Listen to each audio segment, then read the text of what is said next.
Des défenses du consommateur, enfin pour terminer, troisième document, même s'il y a toujours à dire sur les escrocs à la reprog, enfin tout ce qui constitue des prestations illégales concernant le secteur de l'automobile.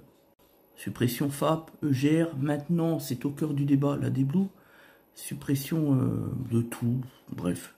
Tout ce qui est possible de modifier, c'est illégal, c'est aussi simple que ça. Ça devrait être du bon sens, mais bon bref. Et les reprogrammations qui consistent à augmenter la puissance par rapport à ce qui est prévu par le constructeur. Donc ça c'est archi illégal. Il y a juste une petite variante, mais bon, ça doit être fait en concession, donc c'est différent. Et surtout, c'est pas 30 ou 40 chevaux d'augmentation, c'est très léger. Bref, c'est surtout du couple, mais bon, bref, peu importe.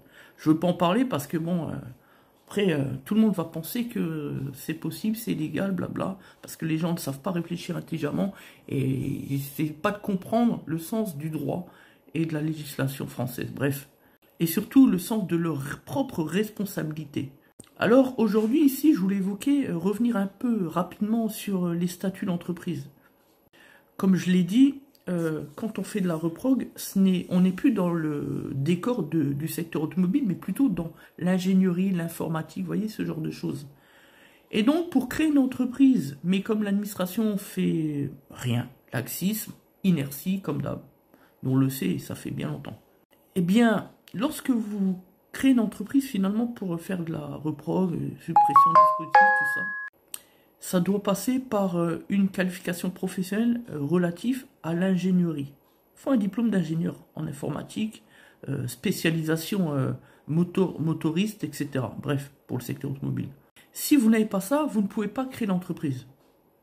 En théorie, puisqu'en pratique, on vient de le dire, on peut, forcément. Mais bon, on engage sa responsabilité pénale aussi, et civile, et surtout administrative, et fiscale. Le problème, c'est que pour faire assurer ce genre d'individu qui crée une entreprise sur des fondements illégaux, il faut qu'il puisse justifier d'un diplôme d'ingénieur. Et comme ils ne l'ont pas, parce que c'est souvent des mécanos, enfin des pseudo-garagistes du dimanche, qui n'ont même d'ailleurs pas de niveau intellectuel, c'est pour dire, eh bien à la fin, l'assureur, lui, va réclamer les qualifications pour pouvoir assurer. C'est la loi, c'est obligatoire. Eux, ils ont l'obligation de demander. Et donc, si le prétendu nouveau créateur n'a rien, il ne peut donc pas être assuré. Et s'il n'est pas assuré, là c'est un problème pour le consommateur, le client. Sans parler que le prestataire, lui, est dans l'illégal la plus profonde, puisqu'il n'a pas le droit d'exercer des actes de commerce sans assurance professionnelle. C'est obligatoire. On fera un tout dernier document sur les questions d'assurance.